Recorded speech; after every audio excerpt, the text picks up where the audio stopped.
Meu Medeiros, eu sou líder da área do Sisquim, da Mel, e a gente conseguiu durante essa semana fazer contato com o pessoal do GAT, que é o grupo, assim como o Sisquim falou, o grupo de ações táticas especiais da Polícia Militar de Minas Gerais. É o nosso BOP, né? É o nosso BOP.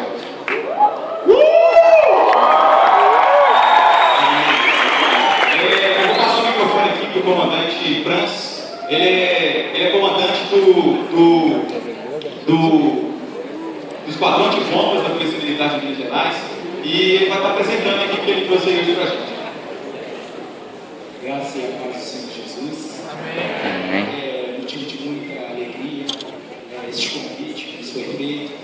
Efetivamente, essa oportunidade de darmos testemunhos daquilo que Deus tem feito nas nossas vidas.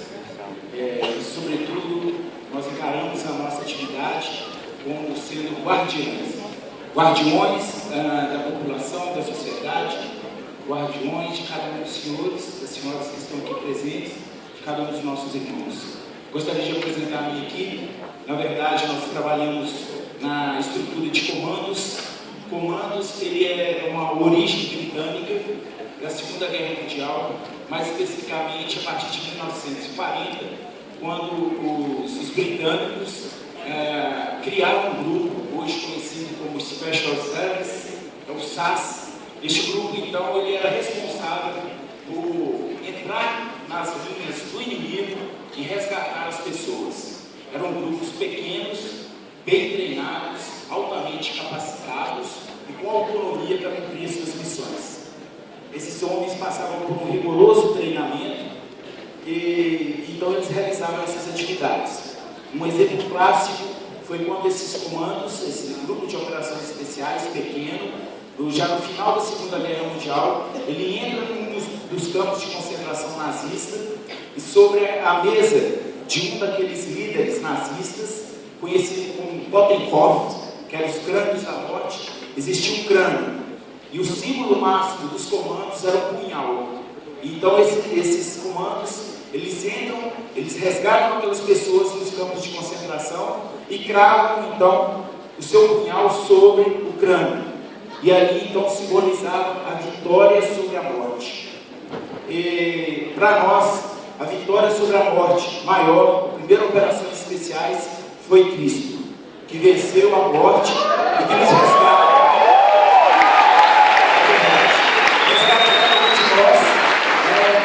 Estamos ali sem saída, efetivamente, Cristo vai e nos resgata. Então este é o padrão, né? É o 0, vamos dizer assim, das operações especiais, é o próprio Cristo. E é nele que nós miramos, e é ele o nosso exemplo maior, Cristo, vitória sobre a morte. A estrutura de comandos, ele é do time de resgate de reféns. Então é a célula que entra para resgatar o refém e, se necessário for, realizar um tiro de precisão, neutralizando ali, caso a negociação não flua, né, e resgatando a pessoa. Na verdade, nós temos 5 equipes no GAT. A minha equipe é o Esquadrão de Bombas e eu sou negociador de crises com reféns e suicidas armados. Então, se a negociação não flui, a outra alternativa tática é a equipe do Sargento Edmilson, comandado pelo Tenente Diniz, que é membro desta igreja. A segunda equipe está representada aqui pelo nosso Sargento Nepomuceno, que é a equipe que entra em matas, florestas, mananciais, para resgatar pessoas ou prender infratores. Então, a área de difícil acesso é a equipe do Nepomuceno que entra para resgatar. No caso do Sargento Duarte, a especialidade dele é patrulhamento em local de alto risco. Quando nós temos uma guarnição em dificuldades, em troca de tiro, enfrentamento de infratores, essa especialidade que entra e faz ali o embate e resgata a guarnição. Além desses profissionais e dessas equipes aqui representadas, nós temos o sniper, que é o tiro de precisão.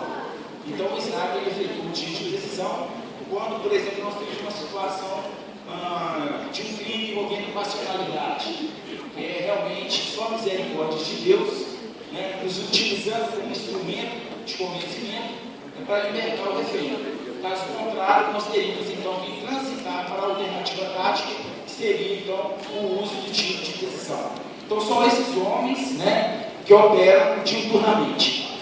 Como eu disse ao nosso amado pastor, estávamos conversando antes do culto, e eu falei com ele o seguinte: nós nos vemos como comandos de Cristo. Da mesma forma que os comandos, estrito senso, no sentido militar, no sentido verticalizado, ele atua na retaguarda do inimigo, nós, os comandos de Cristo, fazemos a mesma coisa. Atuamos efetivamente no resgate dessas vidas. E o resgate cotidiano não é algo mirabolante, é algo silencioso, mas que só a pessoa efetivamente que está vivenciando aquilo e nós sabemos o que aconteceu. Mas por intermédio de quem? Do Espírito Santo. É o Espírito Santo nas nossas vidas que é este combustível que nos faz pregar, e pregar com ousadia, com determinação, porque senão as nossas palavras, elas são vãs e vazias. E para que possamos ter então comandos de Cristo, nós devemos ter um treinamento prévio. E qual que é esse treinamento prévio? É debruçar-se sobre a palavra de Deus. É debruçar-se sobre essa palavra, é buscar a comunhão com o Espírito Santo. É sentir o Espírito Santo no nosso dia a dia. É sentir o Espírito Santo no nosso falar. De repente, quando falamos uma palavra que não o agrada, certamente, se você estiver em comunhão, ele dirá para você: você mandei mal. E aí então, você ouvindo essas pequenas coisas, quando ocorrer as maiores, você vai estar livre dessas coisas maiores, porque você ouviu as pequenas coisas. É um simples palavrão, vamos dizer assim, abertamente. Porque a nossa boca, efetivamente, ela tem que sair o quê? Bênção, é consolação, é amor, é carinho. Então, o Espírito Santo e essa comunhão, efetivamente, faz parte desse treinamento. A comunhão também é o quê? Com os irmãos. É o testemunho, é você falar: olha, aconteceu isso comigo hoje, e Deus deu essa providência. Para a vida do cristão, nada é coincidência, e sim a providência de Deus. Porque cada um de vocês que está aqui nessa noite, não tenha dúvida disso. Quando eu entrei ali, eu senti aquele arrepio, eu me emocionei. E eu pensei assim: puxa vida, lá no céu vai ser isso aí potencializado. Eu senti tão bem, quando eu percebi, então, entrei ali, senti o louvor, aquela coisa, eu tenho vontade de pular. Se Deus assim quiser, nós vamos fazer. Vontade de pular, de saltar e começar a abraçar todo mundo.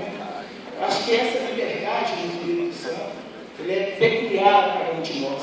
E como eu disse, cada um de vocês é um projeto de Deus. Assim como eu, assim como cada um desses guerreiros que estão aqui.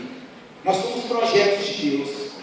E Deus, Ele jamais falha em seus projetos. Isso é muito importante. Por mais que você esteja fraco, por mais que você esteja pensando em desistir, você é um projeto de Deus.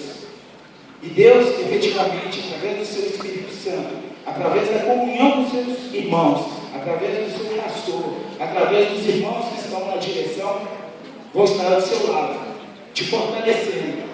Ok? Então é um pouco isso. Você ia fazer perguntas? Desculpe isso, mas o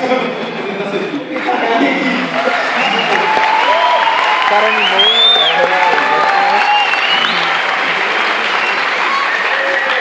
Mas os caras é cabuloso.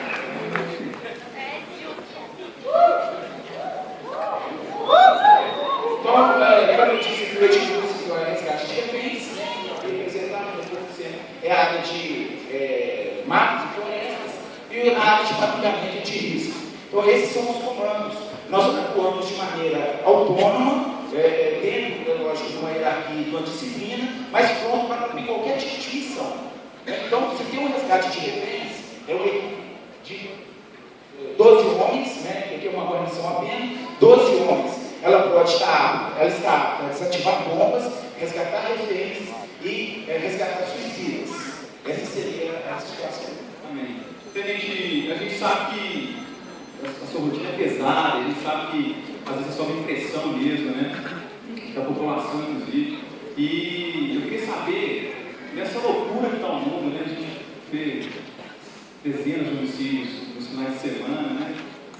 E essa loucura que está, enfim, lá no Oriente Médio, né? Essa loucura que está lá na Primavera Árabe. E eu queria saber o que o senhor acha, como o senhor enfrenta esse mundo, como que é o seu dia a dia, sendo um comandante, né, de operações táticas, como você enfrenta isso no seu dia a dia? Do ponto de vista, eu estava conversando com o nosso amado pastor, do ponto de vista sociológico, da antropologia social, etc., e até da filosofia, explicamos tudo isso como crise de ideologias, ou pós-modernidade, ou modernidade líquida. Tudo que é sólido se desmancha no ar. Essa seria a explicação racional para esse momento histórico, né, que estamos vivendo. Mas existe algo que transcende essa materialidade. E tenho certeza que essa explicação está efetivamente nessa falta de Deus, né? Na falta de efetivamente de uma comunhão, né, com o Espírito Santo de Deus, porque o próprio Cristo disse, olha, te dou 2 mandamentos, né? Amar a Deus sobre todas as coisas e o próximo como a ti mesmo. Então, efetivamente, se nós cumpríssemos esses 2 mandamentos, nada disso ocorreria. Então, é exatamente essa falta, vamos dizer assim, de debruçar-se, de abraçar com toda vontade, né, Deus, que é a própria solução para todas essas questões. Falando de solução, qual é a solução para isso tudo? Eu acho que, do ponto de vista que nós mencionamos aqui, é um compromisso real com Deus e com o seu propósito para o homem. E penso que nós, por exemplo, das forças de segurança, que somos cristãos, nós devemos estar cotidianamente cheios do Espírito Santo. Porque é o Espírito Santo que nos dá o domínio próprio. É o Espírito Santo que não nos faz multiplicar o ciclo de violência. Porque se formos efetivamente apenas com a nossa vontade, nós podemos entrar nessa seara da violência. E é o Espírito Santo em nós que nos dá esse controle, efetivamente, para fazermos a intervenção de maneira pontual, sem extrapolar os limites.